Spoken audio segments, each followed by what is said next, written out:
Welcome back. Antoine Christopher here. Taster's choice in hand as always. Welcome back, episode 5. And before I get started, please don't forget to like, share, subscribe, hit the notification button. I'd really appreciate it. It's kind of dark around here, so I'm going to be turning on some lights.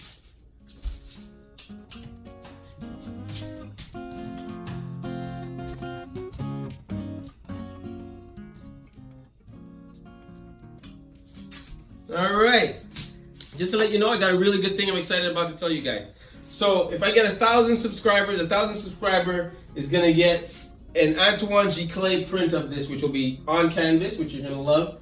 And I'm gonna personalize whatever you want me to write on the gun for Mr. Kinski. If you want me to put him in a different suit, you're gonna have the option of telling me your country so I can paint that into the flag. And I'll also make it on his matching fedora. All right, which is great.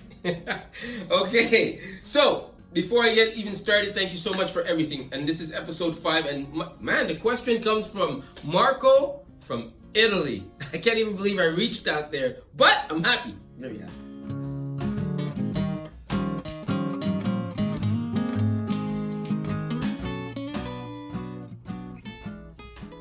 I make good instant coffee, by the way, people. Okay, Marco's question. Thanks again, Marco.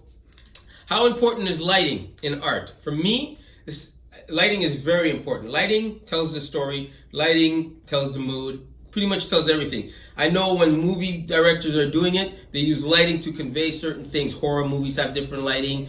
You know, out in the scenery, and you're looking. All that is mood. There are 2 types of main light source. Okay, there's direct light source and indirect, and with different derivatives in film and video. Now there's spotlight, fill light, and backlight. We will have reflect light bouncing off a reflect from other objects. Sometimes in a computer graphics, light is what makes CGI look so real. Like the makers of Unreal Engine use ray tracing to calculate the path light takes to hit the objects and reflects what we see.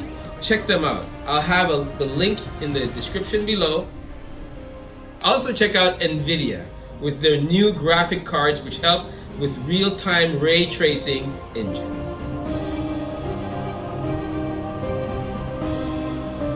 The link is down below in the description box for Unreal Engine and NVIDIA new graphics card for those who are visual effect artists. But when you're talking about lighting for a drawing, now we're talking a certain thing that where it's coming from, the source. Okay?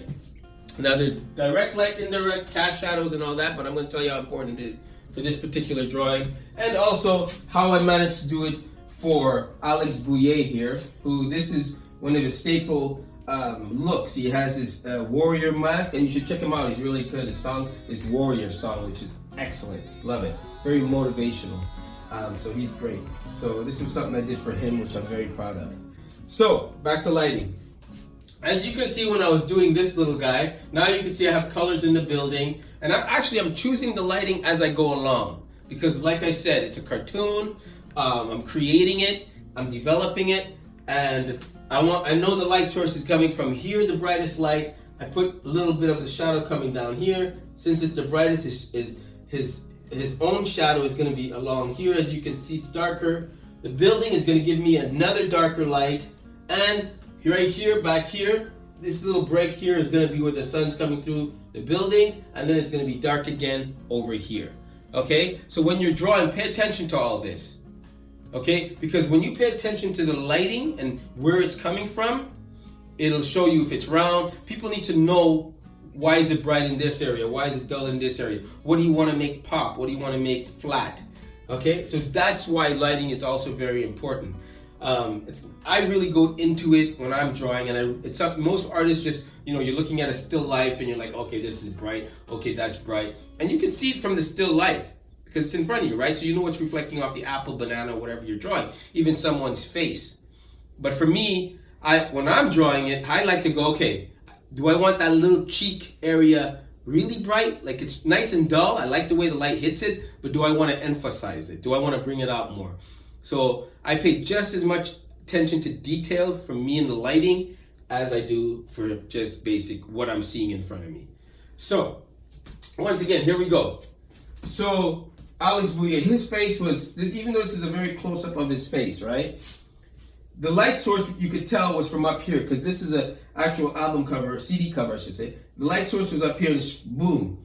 I blurred the outside, as you can see, of the feathers, right? And I kept more towards the center sharp, so it draws your eyes into that. I didn't make his eyes, yes, you have these little reflections in his eyes. We all have that every time you look at somebody. And the one on the nose, this is his his warrior paint, the reflection off the paint. Everything is subtle where it should be subtle. The ear up here is a little bit more blurred. His forehead, obviously, since it's rounded, it's going to give you a different type of lighting because it's coming out in reality. So that's another thing. And underneath his eyes, as you can see right here. Now let's drop down to his nose area. That's a little bit brighter, but you could still see the brown underneath it. And what I was trying to say is, artists today just put it so opaque you can't even see the skin tone underneath. My style, my preference of what I like to see is it's still bright, but at the same time, you still have the original skin color underneath. So it's a combination, makes it look more realistic. All right? And if you do that, you can still see the same thing in the lips down here. Okay? Yes, it's got a lot of white in there, but at the same time, you can still see the brown underneath of the lips.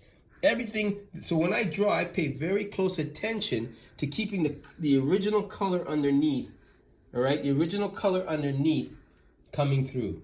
So when you're looking at somebody or you're painting, yes, you wanna do it, you wanna paint, and you wanna paint what's in front of you. But when you wanna bring things out, pay attention to that. Okay, and like I said, if you control the lighting right, you can bring things out more, or you can flatten things and put it to the background. So be very careful with that. And I give it a lot of attention. I know, like I've seen several videos, actually quite a bit of videos, that they don't talk about that enough.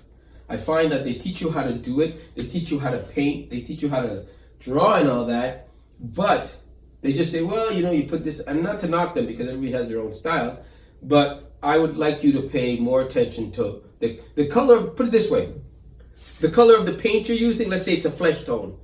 It's not because the flesh is bright, it's because the light hits it, which makes it brighter. So if you can have that transition, and you could put the skin tone, yes, but you brighten it up, but keeping the same color, if you know what I'm saying, so you brighten it up. And when you brighten it up like here, he's a dark-skinned man, right? But I have a little bit of pinks in it, if you notice. Because I want to keep the brown of the skin, but at the same time, I want to make the light hit it, but when the light's hitting it, you can still see the brown underneath it, right? So, turning it into a reflection, okay? Not like a reflection off the water, and not like that. This is a reflection off the skin, what's bouncing back at you. So, and it's very important, the coloring of that. The tip of his nose, yes, that you can see that's a lot brighter, but if you were here where I'm standing, you could see the brown underneath the nose. So that brings me back to what I was saying. Most people just put a big black white dot, and yeah, it fools the eye, but I like to have a little bit of what's underneath coming through. That's key, what's coming through that light. So it doesn't just disappear into the white of it, okay? So yeah, I hope that answers your question, Marco. Because, and like I said, if I didn't answer it to the T, you want me to explain something more, just comment. Let me know. All right, so once again, I don't want to go off topic with all this lighting. I just want you to remember, stick to the facts. Mood, drama, ambiance, action, time, okay, atmosphere. Keep that all in mind when you're creating and you're drawing. Remember, horror, action, they all have different lightings. So when you're creating and you're drawing and you're painting, know where the light source is coming from and build on that. And remember, there's an object underneath the light, so don't just make it bright white, no. Make sure you keep the original color underneath. That's more important than anything if I want you to, something to pull away from this. All right, so please everybody, thank you so much. Don't forget to like, comment, share, subscribe, hit the notification button because I'm looking forward to hearing more questions from you. This is Antoine Christopher signing off with coffee in hand. Take care, bye.